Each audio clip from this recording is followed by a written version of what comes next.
ಇದು ದೇಶಾದ್ಯಂತ ಸಂಚಲನ ಮೂಡಿಸಿರುವಂತಹ ಸಂಗತಿ.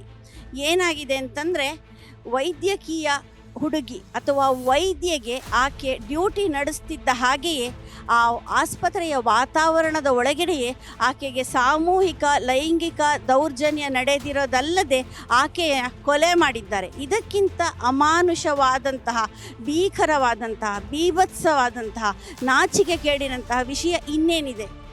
ಸೊ ಇದು ತುಂಬ ತೊಂದರೆ. ಇದಕ್ಕೆ ನಾವು ಯಾರಾದರೂ ದನಿ ಎತ್ತಲೇಬೇಕು. ನಾವು ದನಿ ಎತ್ತದಿದ್ದರೆ ನಾಳೆ ಇದು ಇನ್ನೂ ಜಾಸ್ತಿ ಆಗುತ್ತೆ. ಆದಷ್ಟು ನಮ್ಮ ಕಡೆಯಿಂದ ಇದರ ಸಲುವಾಗಿ ನಾವು ಪ್ರತಿಭಟನೆ ತೋರಿಸ್ತಾ ಇದ್ದೀವಿ. ಸೊ ಹಾಗಾಗಿ ನಾವೆಲ್ಲ ವೈದ್ಯೆಯರು, ವೈದ್ಯೇತರ ಸಿಬ್ಬಂದಿಗಳು ಕೂಡ ಇಲ್ಲಿ ಸೇರಿದ್ದೀವಿ. ನಾವು ಇದನ್ನು ನಿರಸನ ಮಾಡ್ತಾ ಇರೋದೇ ಈ ಉದ್ದೇಶಕ್ಕೋಸ್ಕರ. ಇದಲ್ಲದೆ ನಾವು ನಮ್ಮ OPD ಸರ್ವಿಸಸ್ನ ಇವತ್ತು ಬೆಳಗ್ಗೆ 6 ಗಂಟೆಯಿಂದ ನಾಳೆ ಬೆಳಗ್ಗೆ 6 ಗಂಟೆಯ ತನಕ ಬಂದ್ ಮಾಡಿದ್ದೀವಿ. ಆದರೆ ನಮ್ಮ ಎಮರ್ಜೆನ್ಸಿ ಸೌಲಭ್ಯಗಳು, ಪೇಷಂಟಿಗೆ ಬೇಕಾದಂಥ ಎಮರ್ಜೆನ್ಸಿ ಕೇರ್ನ ನಾವು ಕಂಟಿನ್ಯೂ ಮಾಡಿದ್ದೀವಿ. ಇಷ್ಟು ಹೇಳಲು ಇಷ್ಟಪಡ್ತೀನಿ. ಇದಲ್ಲದೆ ಪಾತಕಿಯರಿಗೆ ದಯವಿಟ್ಟು ಆದಷ್ಟು ಬೇಗ ಅತ್ಯಂತ ದೊಡ್ಡ ಮಟ್ಟದ ಶಿಕ್ಷೆ ಕೊಡಿಸಿ ಅವರಿಗೆ ನೇಣುಗಂಬಕ್ಕೆ ಏರಿಸಿ. ಇದು ನಮ್ಮ ಕಳಕಳಿಯ ಮನವಿ.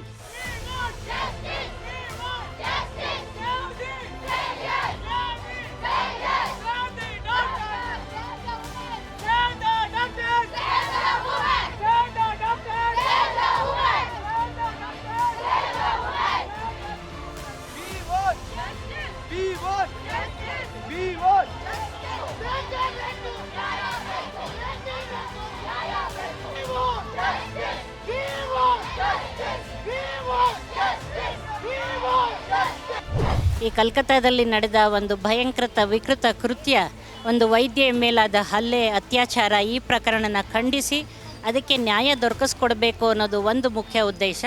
ಅದರ ಜೊತೆಗೆ ಡಾಕ್ಟರ್ಸು, ವೈದ್ಯರು, ನರ್ಸಸ್ಸು, ಪ್ಯಾರಾಮೆಡಿಕಲ್ ಸ್ಟಾಫ್ ಹಾಸ್ಪಿಟ್ಲಲ್ಲಿ ಕೆಲಸ ಮಾಡಬೇಕಾದ್ರೆ ಅವರ ಸುರಕ್ಷತೆ ಕೂಡ ಎಷ್ಟು ಮುಖ್ಯ, ಈ ಥರ ದೌರ್ಜನ್ಯಗಳು ಮತ್ತೆ ಆಗಬಾರ್ದು ಅನ್ನೋದನ್ನು ತಿಳ್ಕೊಳ್ಳೋದಕ್ಕೋಸ್ಕರವಾಗಿ ಇವತ್ತಿನ ದಿವಸ ನಾವೆಲ್ಲರೂ ಅದನ್ನು ಮುಷ್ಕರ ಮಾಡ್ತಾ ಇದ್ದೀವಿ.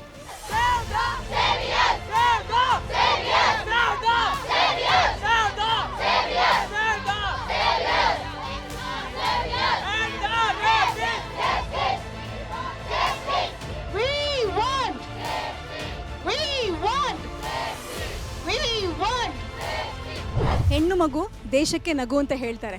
ಸೊ ಈ ಆರ್ಜಿಕರ್ ಕಲ್ಕಟ್ಟ ಆಸ್ಪತ್ರೆಯ ಈ ಒಂದು ಘಟನೆ ಬಹಳ ಖಂಡನೀಯ ಅಂತ ಹೇಳ್ತೀನಿ.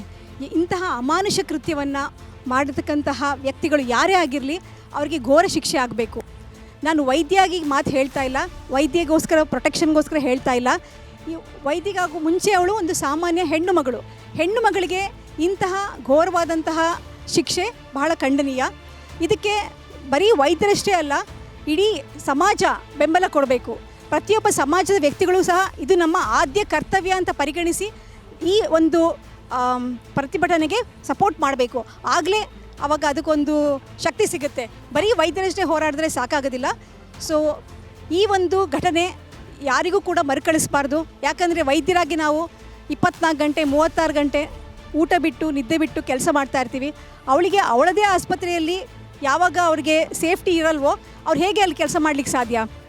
ಸೊ ಇದನ್ನು ದಯವಿಟ್ಟು ಎಲ್ಲರೂ ನೋಡಿ, ಈ ಒಂದು ಅವಳಿಗೆ ಒಳ್ಳೆಯ ರೀತಿಯಲ್ಲಿ ತ್ವರಿತವಾಗಿ ಈ ಕೇಸ್ನ ಮುಗಿಸಿ ಅವಳಿಗೆ ಅವಳ ಆತ್ಮಕ್ಕೆ ಶಾಂತಿ ಸಿಗಲಿ, ಆ ರೀತಿಯಾದ ಅವಳಿಗೊಂದು ನ್ಯಾಯ ಸಿಗಬೇಕು ಅಂತ ನಾನು ಕೇಳ್ಕೊಳ್ತೇನೆ. ಮೊದಲು ಸುರಕ್ಷತೆ, ನಂತರ ಕೆಲಸ. ಜೀವ ಬಿಟ್ಟೇವೋ, we want justice delayed, justice denied, justice delayed, justice denied.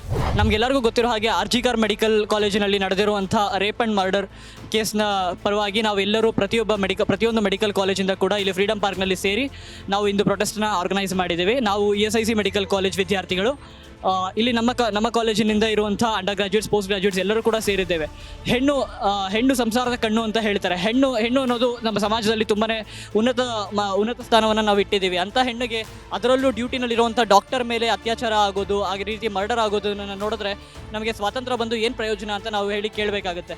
Mahatma Gandhi ಅವರು ಹೇಳಿದಾಗೆ ಸ್ವಾತಂತ್ರ್ಯ ಅಂದರೆ ಏನು? ಸ್ವಾತಂತ್ರ್ಯ ಅಂದರೆ ಒಬ್ಬ ಹೆಣ್ಣು ಮಗಳು 12 ಗಂಟೆ ರಾತ್ರಿಗೆ ಒಬ್ಬಂಟಿಯಾಗಿ ಯಾವಾಗ ನಡೀತಾಳೆ ಆಗಲೇ ಮಾತ್ರ ನಮಗೆ ಸ್ವಾತಂತ್ರ್ಯ ಸಿಕ್ಕಿದ ಹಾಗೆ. ಈ ರೀತಿಯಾಗಿ ಡ್ಯೂಟಿನಲ್ಲಿರೋ ಡಾಕ್ಟರ್ ಮೇಲೆ ಹಲ್ಲೆ ಆದರೆ ನಾವು ರಕ್ಷಣೆ ಕೊಡೋರಿಗೆ ರಕ್ಷಣೆ ಇಲ್ಲ ಅಂದರೆ ಬೇರೆ ಇನ್ಯಾರಿಗೆ ರಕ್ಷಣೆ ಇರುತ್ತೆ? Justice delayed is justice denied ಅಂತ ಹೇಳಲಿಕ್ಕೆ ಇಷ್ಟಪಡ್ತೀವಿ. ನಮಗೂ ಗೊತ್ತಿರೋ ಹಾಗೆ 14ನೇ ತಾರೀಕು ಸಂಜೆ ಒಂದು ದೊಡ್ಡ ಮಾಬ್ ಅಟ್ಯಾಕ್, 3,000 ಜನ ವಿದ್ಯಾರ್ಥಿಗಳು, 3,000 ಜನ ಅಲ್ಲಿದ್ದಂಥ ಸುತ್ತಮುತ್ತ ಅವ್ರನ್ನೆಲ್ಲರನ್ನೂ ಕರೆಸಿ ಎವಿಡೆನ್ಸ್ಗಳನ್ನು ನಾಶ ಮಾಡಲಿಕ್ಕೆ ಪ್ರಯತ್ನ ಪಡ್ತಾರೆ. ಈ ರೀತಿ ಮಾಡೋದ್ರಿಂದ ನಮಗೆ ಸಿಗಬೇಕಾಗಿರೋ ನ್ಯಾಯ ಕೂಡ ಸಿಗಲ್ಲ. ಆದ್ದರಿಂದ ದಯಮಾಡಿ ನ್ಯಾಯ ಕೊಡಿಸಿ ಅಂತ ನಾವು ಕೇಳ್ತಾ, ನಾವೆಲ್ಲರೂ ಕೂಡ ಇಲ್ಲಿ ಕೂತ್ಕೊಂಡು ಇವತ್ತಿನ ದಿನ ಬೆಳಗ್ಗೆ 6 ಗಂಟೆಯಿಂದ ನಾಳೆ ಬೆಳಗ್ಗೆ 6 ಗಂಟೆವರೆಗೂ ನಮ್ಮ ಎಲ್ಲ ಹಾಸ್ಪಿಟಲಲ್ಲಿರುವಂಥ OPD ಡ್ಯೂಟೀಸ್ನ ಕ್ಯಾನ್ಸಲ್ ಮಾಡಿ, ಬರೀ ಎಮರ್ಜೆನ್ಸೀಸ್ ಬಿಟ್ಟು ಬೇರೆ ಎಲ್ಲ ಡ್ಯೂಟೀಸ್ ಕ್ಯಾನ್ಸಲ್ ಮಾಡಿ ಇಲ್ಲಿ ಬಂದು ನ್ಯಾಯಕ್ಕೋಸ್ಕರ ಕೂತಿದ್ದೇವೆ.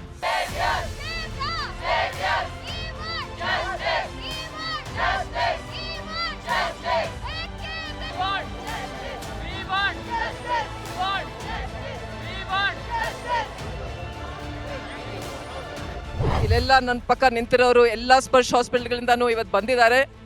We have stop the OPDs today because of the directive of the IMA, but I must tell you and emphasize that all emergencies are being looked after.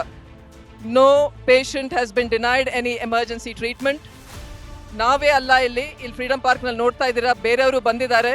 and this is to protest what has happened to our young colleague in Calcutta. Murder ಆಗಿದ್ದಾರೆ, ಅವರು rape ಆಗಿದ್ದಾರೆ. And we cannot stand quiet anymore. ನಮಗೆ safety ಇಲ್ಲ, working ಪ್ಲೇಸ್ನಲ್ಲಿ ಸರಿಯಾಗಿರೋದಕ್ಕೆ ಜಾಗ ಇಲ್ಲ. ಇದನ್ನೆಲ್ಲನೂ ನಾವು ಪ್ರತಿ ಸದೇ ಕೇಳಿದ್ದೀವಿ, but nobody takes any notice. So we have decided enough is enough and we have come out in large numbers in order to protest this.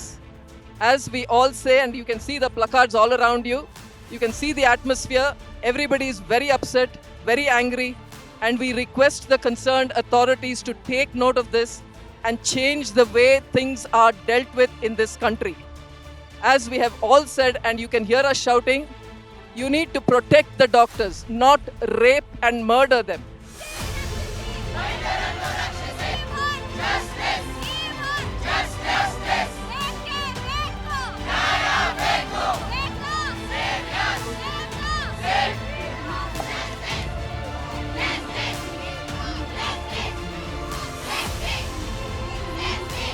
The incident which has taken place is not the first incident, and unfortunately, if the rules and the justice system do not change in this country, it may not be the last incident also.